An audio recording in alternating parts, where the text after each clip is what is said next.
من الشیطان الرجیم بسم اللہ الرحمن الرحیم یا ایہا الذین آمنوا ان جاءکم فاسق بنبأ فتبینوا ان تصیبوا قوما بجہالۃ فتصبحوا علی ما فعلتم نادمین۔ صدر محترم، علماء کرام، محترم بزرگوں، نوجوان ساتھیوں، ماں اور بہنوں، پیارے بچوں،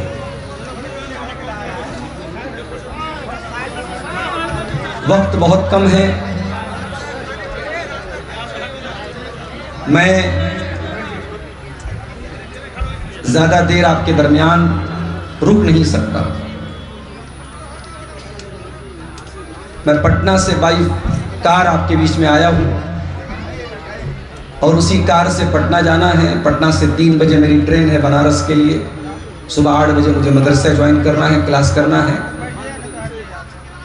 بہت ہی جلد بازی میں بغیر کسی تمہید کے کچھ باتیں آپ کے سامنے رکھنا چاہتا ہوں۔ قرآن کریم کی ایک سورت ہے جس کا نام ہے سورہ حجرات۔ یہ قرآن کے 26ویں پارے میں ہے۔ اس سورت کے اندر اللہ تعالیٰ نے سماج اور خاندان اور رشتہ داری میں ہونے والے جتنے جھگڑے ہیں، جتنے واد وواد ہیں،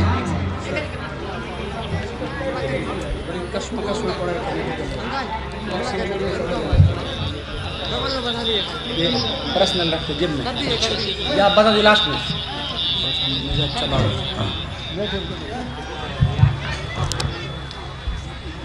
میرے بھائیوں، اس سے پہلے کہ میں تقریر کو آگے بڑھاؤں، میں آپ کو سب کو بتا دوں کہ یہ مدرسے کا پروگرام ہے، مدرسہ اصلاحیہ حکیم ٹولہ کے چندے کے لیے پروگرام ہے، اور یہ میری مجبوری ہے کہ مجھے آپ کے بیچ میں تھوڑا جلدی بول کر کے نکلنا ہے۔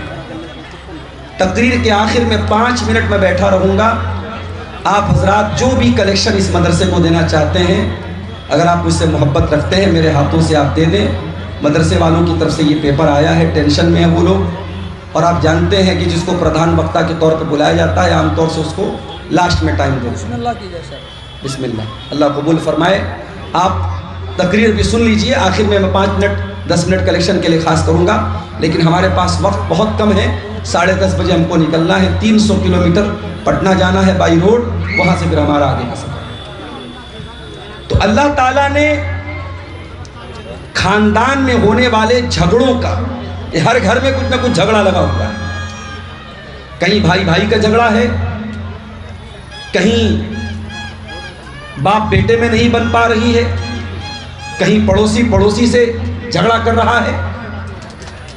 اس جھگڑے کا حل کیا ہے؟ خاندان میں پائے جانے والے ان اختلافات کو دور کیسے کیا جائے، اس پر میں آج چاہتا ہوں تھوڑی سی روشنی ڈالی جائے، قرآن کی سورہ حجرات کی چند آیتوں کی روشنی۔ آئیے قرآن کھولتے ہیں، قرآن کا 26واں پارہ، سورۃ الحجرات۔ اللہ فرماتا ہے یا ایہا الذین آمنوا ان جاءکم فاسق بنبأ فتبینوا۔ اے ایمان والو، اگر تمہارے پاس کوئی فاسق آدمی، کوئی ایسا آدمی جس کی بات بھروسہ کرنے کے قابل نہیں ہے، جو سچا نہیں ہے، ایسا آدمی کوئی خبر لے کر کے آئے، کوئی سماچار لے کر کے آئے، کوئی بات لے کر کے آئے، فتبینوا، تو تم پہلے تحقیق کر لو، پہلے ویریفائی کر لو، پہلے ستیاپت کر لو کہ وہ بات صحیح کہہ رہا ہے یا غلط کہہ رہا ہے۔ جزاک اللہ خیر، اللہ قبول فرمائے۔ اگر تم ایسا نہیں کرو گے، ان تصیبوا قوما بجہالۃ فتصبحوا علی ما فعلتم نادمین۔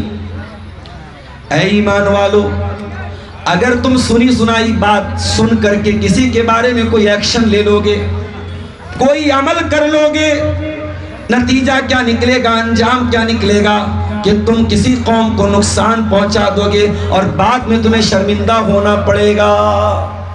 پہلی چیز ہے میرے بھائی، اگر گھر اور خاندان کے جھگڑوں کو ختم کرنا ہے، اپنی ماں بہنوں سے بھی کہنا چاہوں گا، یہ دیورانی جیٹھانی کا جھگڑا کیوں ہے، یہ ساس کی بہو سے کیوں نہیں بن پا رہی ہے، یہ نند اور بھابھی میں کیوں جھگڑے چل رہے ہیں؟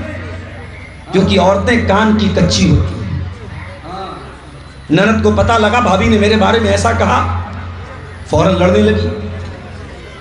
دیورانی کو پتا لگا جیٹھانی نے میرے بارے میں ایسا کہا، فوراً جا کر کے کھڑی ہو کر کے جواب دینے لگی۔ ہم اس کی تحقیق کرنے کی ضرورت بھی محسوس نہیں کرتے کہ یہ بات صحیح ہے کہ غلط ہے، سامنے والے نے کہی ہے کہ نہیں کہی ہے۔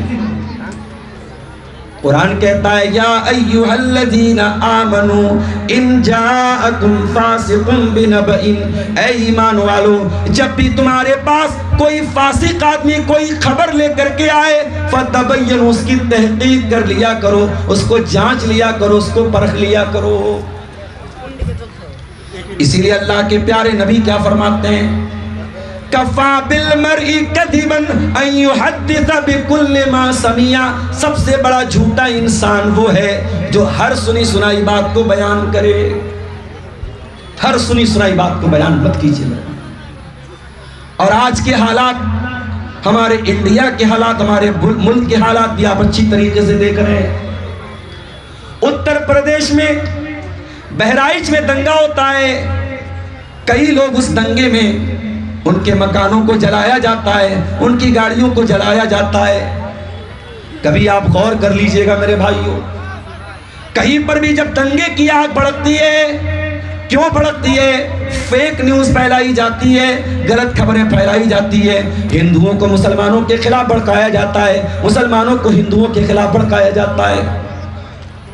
افواہوں کے ذریعے دنگے اور فساد کی آگ پہلے پھیلتی ہے۔ اسی لیے ہمارا اسلام کیا کہتا ہے؟ ذمہ دار ناگرک بنو، ایک رسپانسیبل سٹیزن بنو، سنی سنائی بات پر ایکشن نہ لیا کرو۔ ان جاءکم فاسق بنبأ فتبینوا، جب تمہارے پاس کوئی خبر آئے پہلے تحقیق کر لو، خبر کیسی ہے، صحیح ہے یا غلط ہے، سچی ہے یا جھوٹی ہے۔ اگر تم نے سنی سنائی بات پر ایکشن لے لیا تو بعد میں تمہیں پچھتانا پڑے گا۔ یہ پہلی چیز ہے۔ اور آگے بڑھیے، دوسری چیز، انما المؤمنون اخوۃ فاصلحوا بین اخویکم، اے ایمان والو تم سب ایک دوسرے کے بھائی ہو، تمہاری برادری کچھ بھی ہو، شیرشاہ بادی برادری کے لوگ آپ کے کٹیہار اور سیمانچل میں زیادہ ہیں، لیکن اگر آپ کا کوئی دوسری برادری کا مسلمان بھائی بھی آپ کے آس پاس میں رہتا ہے، آپ کی برادری تو میچ نہیں کر رہی ہے، آپ کا کلچر تو میچ نہیں کر رہا ہے، آپ کا رہن سہن بھی الگ ہے، آپ کا طور طریقہ بھی الگ ہے، آپ کی بول چال بھی الگ ہے، لیکن اگر وہ آپ کا مسلمان بھائی ہے، قرآن کیا کہتا ہے؟ انما المؤمنون اخوۃ، ایمان والے سب آپس میں بھائی بھائی ہیں۔ ایمان کا رشتہ سب سے بڑا رشتہ ہے، اور ایمان کا رشتہ یہ کتنا مضبوط رشتہ ہوتا ہے میرے پیارے ساتھیوں۔ اس کا اندازہ لگانا ہو تو 1400 سال پیچھے ذرا پلٹ کر کے دیکھیے۔ آج برما کے مسلمان جب انڈیا میں آتے ہیں، روہنگیا مسلمان، انڈیا کی گورنمنٹ کہتی ہے ہم ان کو شرح نہیں دے سکتے، ہم ان کو پناہ نہیں دے سکتے۔ آج فلسطین کا مسلمان جب پریشان ہو کر کے لیبیا کی سرحد پر جاتا ہے، لبنان کی سرحد پہ جاتا ہے، لبنان کہتا ہے ہمارے دیش میں پہلے ہی آبادی بہت زیادہ ہے، ہم کسی باہری کو اپنے دیش میں آنے نہیں دیں گے۔ آج دنیا میں ایک کنٹری دوسرے کنٹری کے لوگوں کو آنے نہیں دیتی ہے۔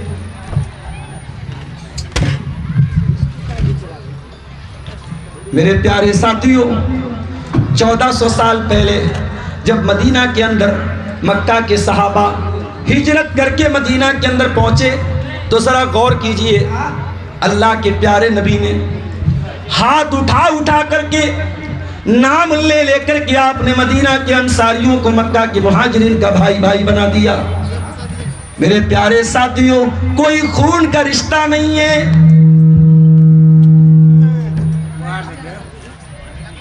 جزاک اللہ خیر، کوئی خون کا رشتہ نہیں ہے، کوئی ریلیشن نہیں ہے، لیکن نبی نے اسلام کے نام پر بھائی بھائی بنا دیا۔ صحابہ کرام نے اس رشتے کو کیسے نبھایا میرے بھائیوں؟ مدینہ کے انصاریوں نے مکہ کے مہاجروں کے لیے اپنے دل کے دروازے کھول دیے۔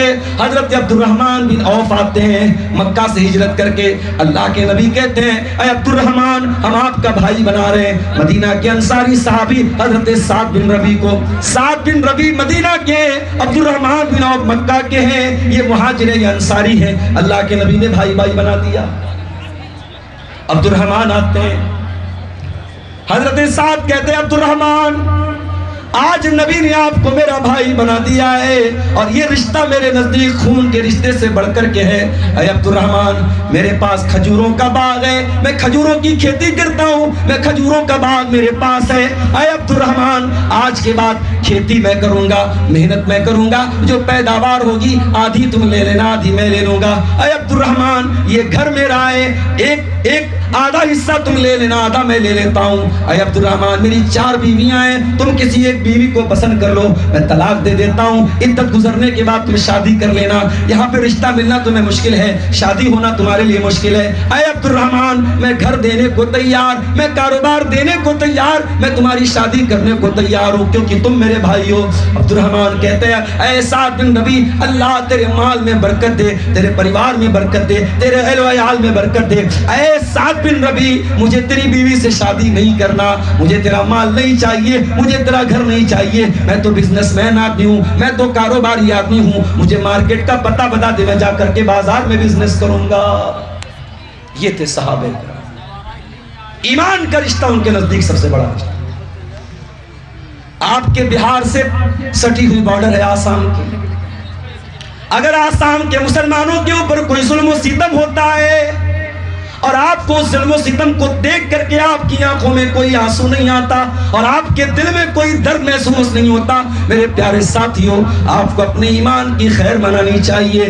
دل میں اگر ایمان ہے اور ایمان کی محبت ہے تو ایمان کا رشتہ سب سے بڑا رشتہ ہوتا ہے۔ اللہ کے نبی فرماتے ہیں مثل المؤمنین فی توادہم وتعاطفہم وتراحمہم کمثل الجسد الواحد۔ اے مسلمانوں، تم آپس میں ایک دوسرے کے اتنے ہمدرد بنو، اتنے غمگسار بنو، اتنے غمگسار بنو، اتنے ایک دوسرے کو چاہنے والے بنو، اتنے ایک دوسرے سے کے لیے جان دینے والے بن جاؤ۔ کمثل الجسد الواحد، جیسے انسان کا شریر ہوتا ہے، انسان کی باڈی ہوتی ہے، اگر انسان کے شریر میں کوئی ایک حصہ بھی اگر تکلیف میں پڑ جاتا ہے تداعی لہ سائر الجسد بالسہر والحمى، پورا بدن، پورا شریر بے چین ہو جاتا ہے۔